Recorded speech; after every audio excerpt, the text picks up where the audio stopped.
Welcome to Pick Up and Deliver, the podcast where I pick up my audio recorder when I leave the game store and deliver an episode to you while I walk home. I'm Brendan Riley.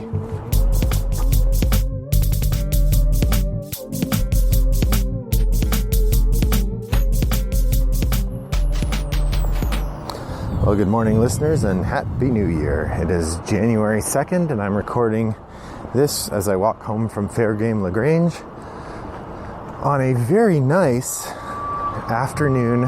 Thursday afternoon. It is late Thursday morning. It is in the 40s, so I'm not even wearing a hat or gloves, and it is just lovely to be walking in. Well, as I mentioned in the last episode, this is the interregnum. This is a between seasons special episode. I guess I'll call it episode 201 for numbering's sake. I guess I could call it episode IA or something, but anyway, this will be episode 201, but it's not the beginning of the season officially. It's the interregnum. It's a pause between two seasons in which I say hello and I give you the end of the month stats and wish you a happy new year and hope that your holiday season was lovely. So it was a boisterous and game-filled December for me. I'm excited to talk to you about it. If you haven't been on the forums, listener Chris Hickman went in and posted an end of the month update or a top of the stack update for himself, and a few other users joined in. It's been great to see the games everyone's been playing. I kind of held off mostly until I could deliver the full end of the month update.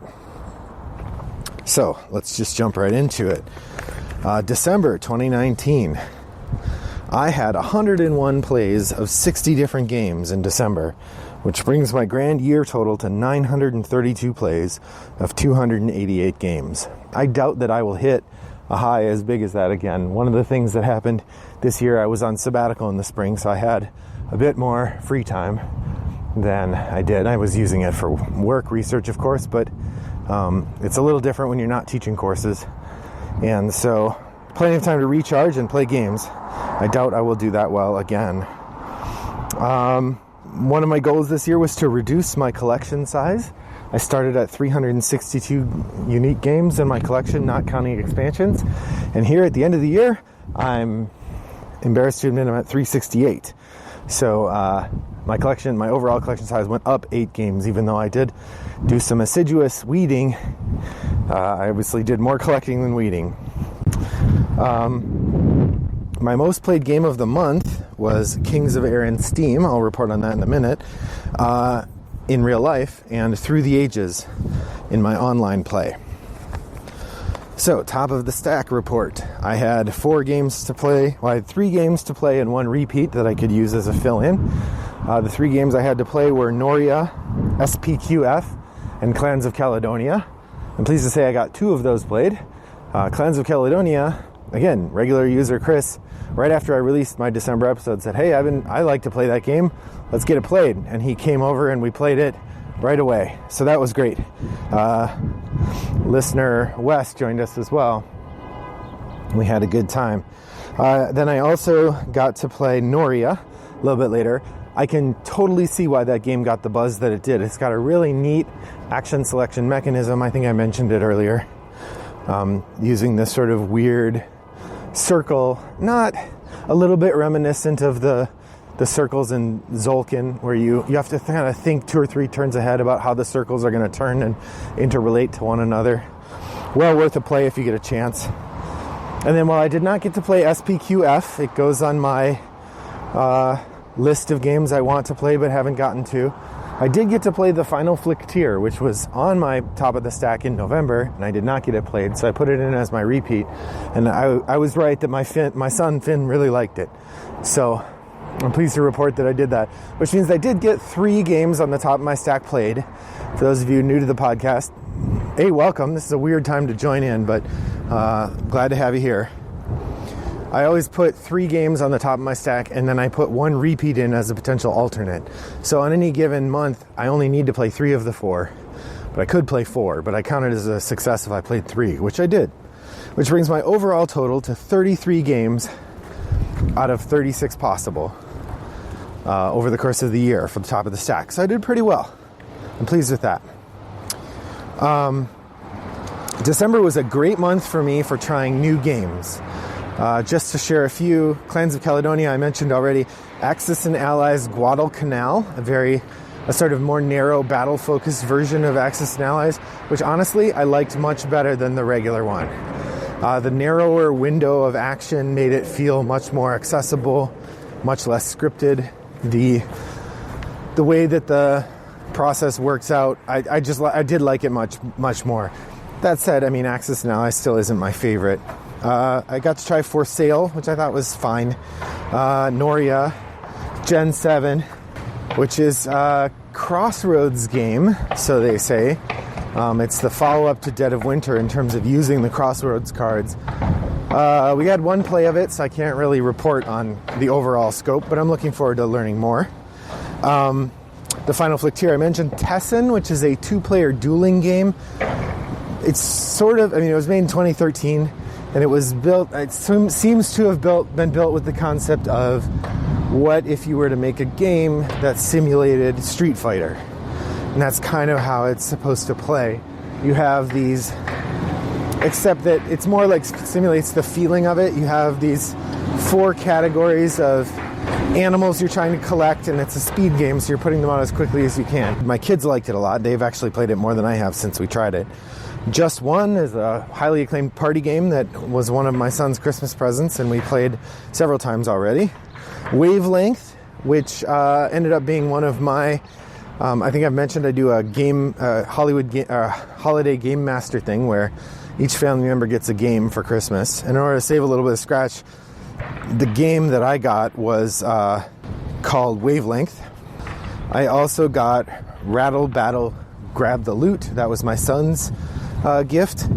That one is a dice-focused, pirate-themed game from Portal Games. So it's got lots of sort of weird rules corners. But it's amusing, and my son really likes it. So that was a good purchase. I got to try Pass the Pigs, which is a famous, well-known and long-standing press your luck game. Chocolate Factory was my wife's gift from the Game Master, and that turned out to be great. We've played that a couple times. I really like it. The Adventurers, The Temple of Shock was a gift my son got from a friend of ours. My son has the Adventurers Pyramid of Horus, and so Temple of Shock is a nice follow-up. We've played that a couple times now. It's fun. It's not quite as good. I think Pyramid of Horus is a little better. The press your luck elements are a little more reasonable. Temple of Shock, it's easy to just oops and you die. If you take any chances at all, it's easy to die. Then we have Harry Potter Death Eaters Rising. We tried that once and lost dramatically, but looking forward to trying again. It's a Wonderful World, which is fantastic. I'll talk more about that in the coming year, I'm sure. And Klondike Rush, which is an auction game set in the mining era in the Klondike, made by Ryan Lockett of Red Raven Games. I played very conservatively and didn't spend much money at the end or at the beginning, and then at the end I had money left and no one else did, so I was able to buy up a lot of things really cheap, and I won the game handily. Something like the highest score other than mine was 80 and I had 137. So pretty fun. All right, on to the 10 for 10 list. So lots of new games tried. My overall new game list for this year is 137 new games that I got to try. Now keep in mind, not all of those belong to me. Goodness, that would be terrifying. But I did get to try a lot of great new games, so that was excellent. On to the 10 for 10s. Now, as you know, I was very close to completing my organic 10 for 10 last year, and I did that with a resounding success. The organic 10 for 10 we finished up on December 10th, and along the way, between December 10th and the end of the year, I managed to complete 3 more games in the 10 list. Concordia and Not Alone, both played mostly but not entirely online. And Heist, or Terraforming Mars is the other one. Heist was the game that we played on December 10th to complete the 10 for 10. So in my organic list of the games that I played 10 times, that I just, games that I found and played 10 times, there were 13 of them.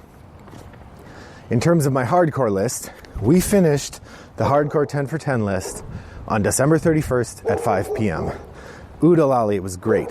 So we played Kings of Air. Going into December, we had 8 plays of Kings of Air and Steam to do, and 3 plays, I think, of maybe we had 1 play of Gizmos left, or maybe 2, and we had 3 plays of 2 plays of Rainbow Nights. I think we were at 88% going into December. Well, Gizmos was easy to knock out. We did that pretty early. Rainbow Nights, we got 1 of them early, but then we had 1 left. And Kings of Air and Steam, we did 1 on like the 12th. And then we had 7 games left to go. And my daughter and I played all 7 of those games in the last 5 days before the end of the year. So we had 2 days where we played 2 games on the same day, because I think we had 1 day where we didn't play any. And then maybe in the last 6 days, I don't remember exactly, but we got to the point where there were 2 days where we played it twice. And then we played our last game of Kings of Air and Steam on December 31st in the morning. The last 2 games of it we played with my mother-in-law, so it was a 3-player instead of a 2-player game. I will say it's dramatically different at 3 than at 2. At 2, it's a pretty tight game and plays very similarly each time. There's only 3 tiles you use, so when you use those 3 tiles, the game, even if they're kind of randomized how they're arranged, they feel pretty similar. In a 3-player game, the game feels a lot looser because you add 2 more tiles, and the number of factories where you can get goods goes from 5 to 10. So you literally double the number of goods available, even as you're adding 50% of the number of players. Now the game would get tight again as the player count went up, because in 4 or 5 players, you're still just using the 3 tiles. So I imagine a 5-player game would feel even more tight than the 2-player game does. And then for 6th and 7th players, you add 2 more tiles, which would, I think, bring it back up. So it's an interesting push-pull in terms of how tight the game is, depending on which players you get. But we did manage to complete it, and then we played a game of Rainbow Nights at 4:30 on December 31st. So about 5 p.m. we completed the 10 for 10. It was great. Really fun. That said, I'm not doing another 10 for 10 this year. I might do an organic one. We'll see if one emerges. But my plan is to do a 20 for 5. So my family and I are going to pick out 20 games, and we'll try to play them each 5 times over the course of the year. This will be much more doable and, frankly, much more fun. It'll be much less likely that we'll have a game where we're like, oh, I don't want to play that. Or I don't want to play that 10 times. So I think this is going to work out for our appetites and our habits much better. We don't quite have that list done as of today's recording, but we should have it done by, say, Monday. So anyway, that is the 10 for 10 report. Let's see what else do I have to report to you regarding I guess the other big thing is my shelf of opportunity. Now, as you know, my shelf of opportunity is big and embarrassing, and I was looking to make it smaller and less embarrassing. My original goal with the shelf of opportunity was to have it be halved this year, which would have meant getting down to 28 games. Well, I didn't really restrict my buying as much as I should have, so it's pretty hard to get the game list halved when I keep buying games. So with that, the shelf of opportunity started with somewhere around 58 games, and at the end, I had added another 70 games to the collection. Now, I'd also taken some games out, and I even took a few out where I removed them from the shelf of opportunity by giving them away or selling them. I didn't do that very much, but there were a few games where it was just clear they're never going to get played. Having done that, then I have the current list, which is 48 games long. So as of December 31st, including the games our family got for Christmas that we didn't get played by the end of the year, my new shelf of opportunity this year is 48. So I did bring it down 10 spots since the previous year, which is good, but not great. And I need to do more this year. I did not do great on my Vladimir Suchi challenge. That is, I only did 57% of the games. I did not play Last Will or Prodigal's Club or Pulsar 2849 or the Prodigal's Club Last Will combo game last year. Well, we'll try for this year. So as I go into 2020, I've decided not to do a 10 for 10. And I'm not going to do another Great Designer Challenge. Instead, what I've decided is to set myself this goal, along with the 20 by 5. And that's, as I was doing the top 50 for you all, I may have mentioned this previous, but I don't remember if I did or not. As I was doing the top 50, I realized there were a number of games on there I hadn't played since last time I did a top 50. It feels like if I have 50 games that I'm going to point to as the best games of all time, and I play 900 games in a year, which I did this year, 50 of those games ought to be my top 50 games, at least over 2 years. So my goal is, by the end of 2021, so 2 years from now, I will have played at least once each of the 50 games in my top 50. So I'll be keeping you up to date on that as we move forward.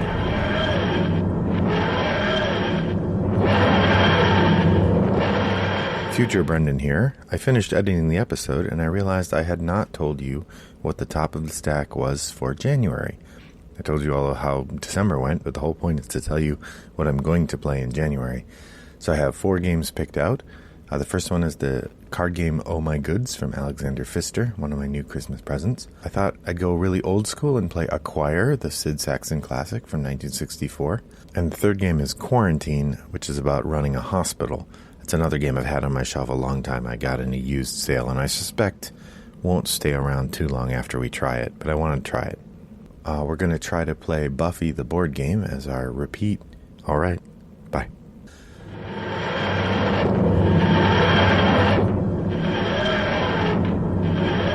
And last thing I want to share, I bought my first game of 2020. Although it's not going to go on my shelf of opportunity because it feels like it's not really a purchase.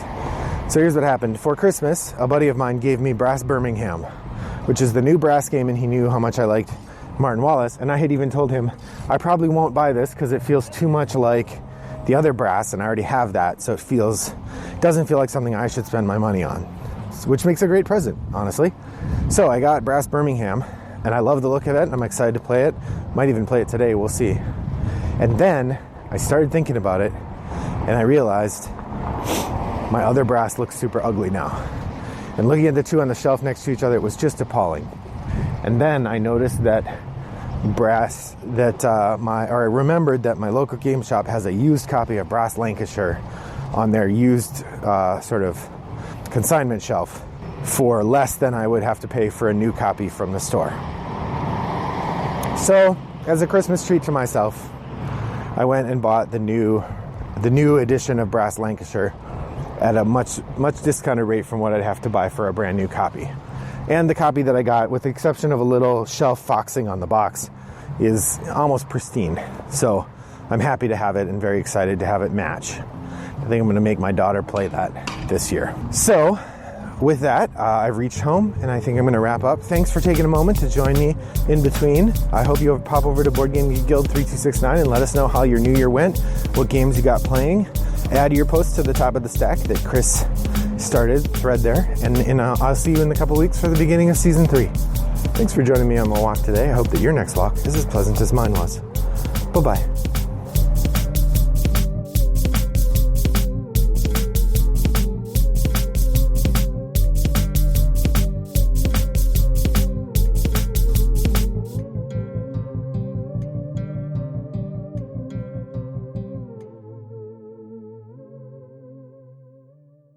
Brought to you by Rattlebox Games.